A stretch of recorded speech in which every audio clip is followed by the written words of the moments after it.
What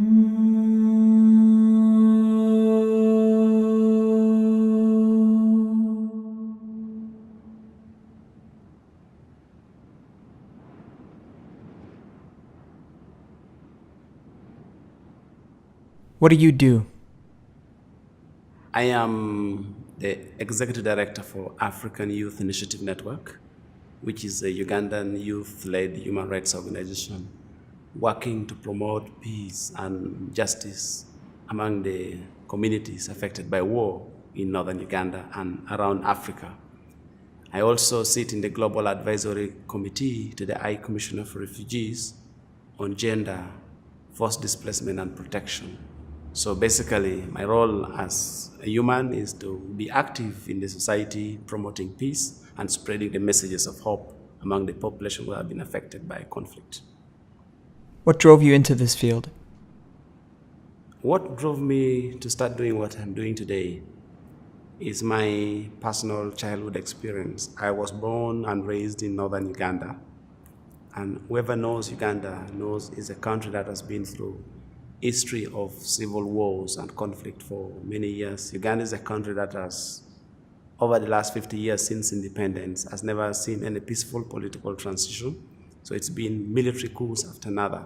So being born in a region where peace was a foreign concept, I was born in the middle of conflict. I witnessed, I saw, I survived, I lived, grew up in conflict. And as somebody, I reached a point of asking myself, if this is the life we're supposed to live, then I'm at a loss. Or if it's not the life I'm supposed to live, why are we living? So what can be done to solve the situation? And that inspired me to look around and wondered, and I thought, yes, there are massive amount of energy in the community, but is it positive energy or negative energy? People want change, people want life becomes better, but how they want it was not peaceful. So I chose to say, I will do the opposite by not seeking to revenge, by not seeking to fight, but seeking for change through peaceful means. So I became to do what I started doing because I reached a point where I was sick and tired of my own suffering, my own pain, to the point that I told myself, even though I've suffered a lot from the pains of war, I don't want to be a source of pain. What is your greatest source of energy? My most significant source of energy is the population I serve, the population I work to help. For instance, over the last period of time when we were promoting peace and justice among the people who are victims of human rights violations, people ask us, what is peace? What is justice? We talk about human rights. Where is the human face of human rights we're talking about? To date, as I say, we have provided reconstructive surgical rehabilitation to over 15,000 people in northern Uganda. And these are people who are happy finally. These are people whose family feel free at last. But my biggest pay is the smile of that person who has been crying, to let go, replace the teary face with a smiley face. This is my strength. This is what we do every day. And to date, we are still doing what we feel is really right. And this is where my strength comes from. What was your most impressive childhood experience? My mom told us and said, promise me that you will never become killers in the society. Because growing up in a society where for you to live, for you to eat, you must kill somebody. This is the society I was growing up in. It was that abduction every day. You go playing football with your friends, but within 5 minutes when you are apart, somebody get blown up by landmines. These are the kind of experience. But for my mom to still have that courage to tell us that even though I know you are suffering, I know majority of the young people would want to go and revenge. They're picking up the weapons because they're sick and tired. They're afraid of their own life, for their own lives. So promise me you're not going to be fighters. You're not going to be killers. And my most impressive childhood commitment was to promise to my mom that I'll never become a fighter. I'll never fight to kill somebody. I'll never become a soldier. I will never learn how to shoot a gun. Today, I don't know how to shoot a gun. So that was the childhood commitment that kind of ignited in me the strength, the capacity to be peaceful in the midst of hardship. What is the best advice you've received? When we had no hope, we had no choice, we had no means of attaining anything in life, education, our own security, our mom stepped in and said, I know you have seen the worst. It's very unfortunate you're going through this, but my message to you, will you promise to me that you will not be the source of problems? You will not be the source of suffering. You will not be the source of pain to other people. If it's not the same, what is the best advice you can give? I think I have advice for the young people, especially those who are caught up in hard situations of conflict.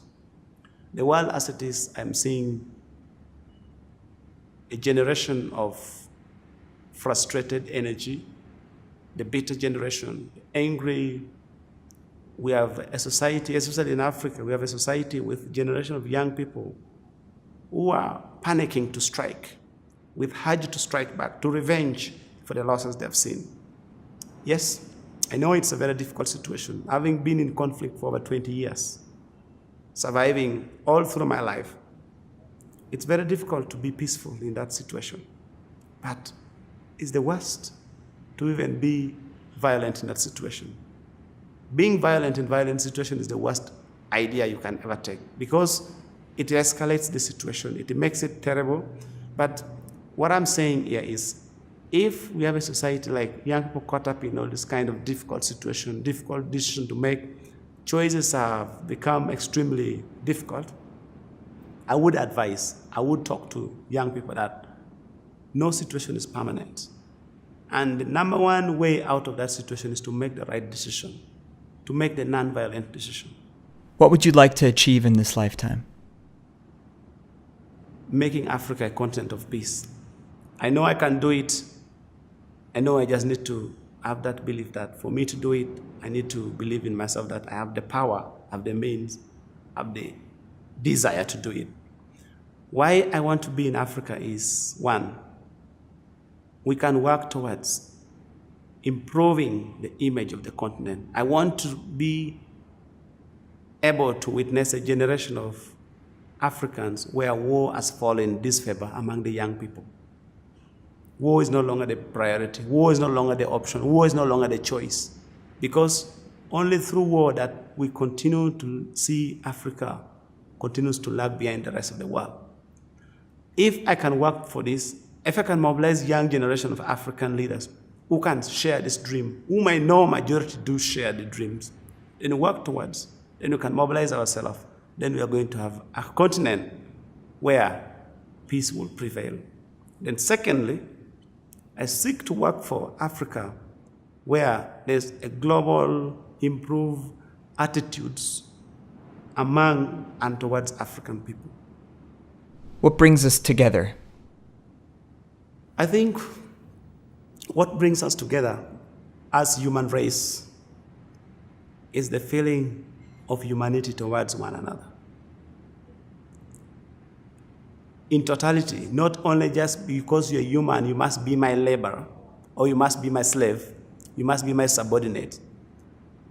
I'm the boss, or something like that. But I think the feeling that what hurts me hurts you as well. In the African concept of Ubuntu, that I am because you are, and you are because of me. And that concept that we are because of one another, I think that's the essence of humanity, essence of unity. What makes us human? The human I know is the one that should be peaceful, humble, supportive, helpful. These are values. It's not about the walk, it's not about the stand, it's not about skin color, but what defines what is in us.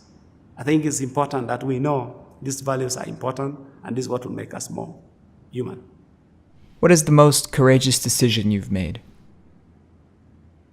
I think the most courageous decision I made of recent is how much I've said no to opportunities that could take me away from home.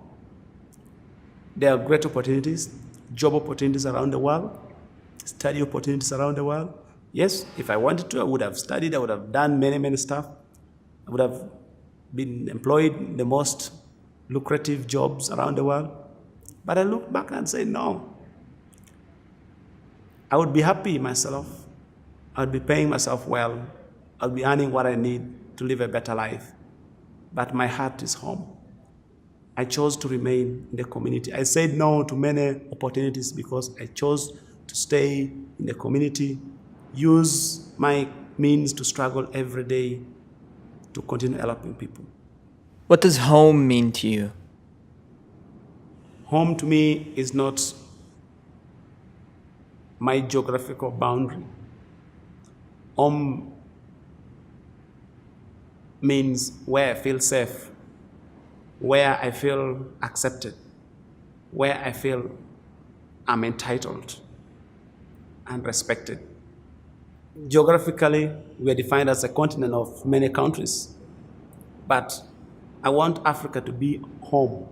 I want to feel Africa at home to me, meaning wherever I go, whether in West Africa or in East Africa or South Africa, I feel at home. Just the political boundaries was defined not by Africans, but by some other people for their own agenda. So we cannot use that to make somebody feel foreign in our own home. We can defy that concept and make Africa a continent called home. What is your strongest conviction? I'm convinced that in my lifetime, big change will happen in Africa. And that at one point, the suffering, the trends of suffering, the misrepresentation, the misconception, and the reality we are living will change. If we can, which I do think, if we work well, we work with the same heart collectively, change will come to the continent. My strongest conviction is that only through peace that we shall bring meaningful change in the continent. For all these years, from our struggle for independence, for the post-independence struggle, to where we are, we have just killed too many.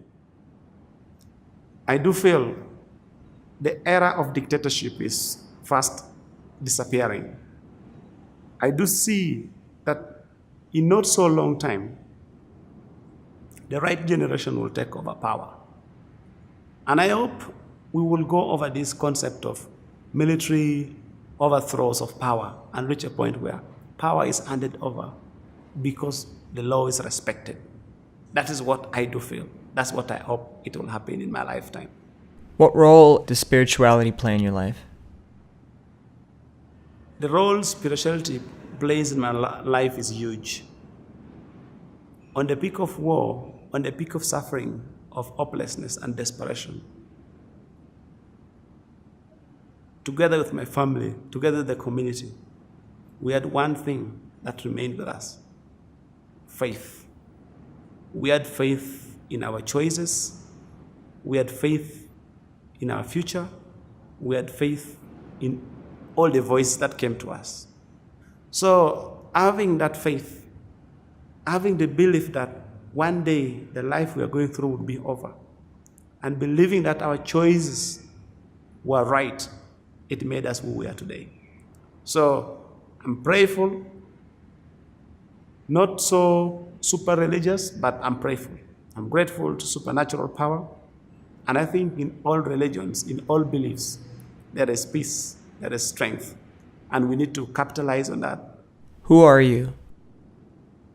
I feel I'm just one of those wonderful humanities or human race, far in the middle of nowhere, born in northern Uganda, grew up, fortunately, surviving the hardest experience in life. And I feel I'm one of the persons who has been challenged to take responsibility.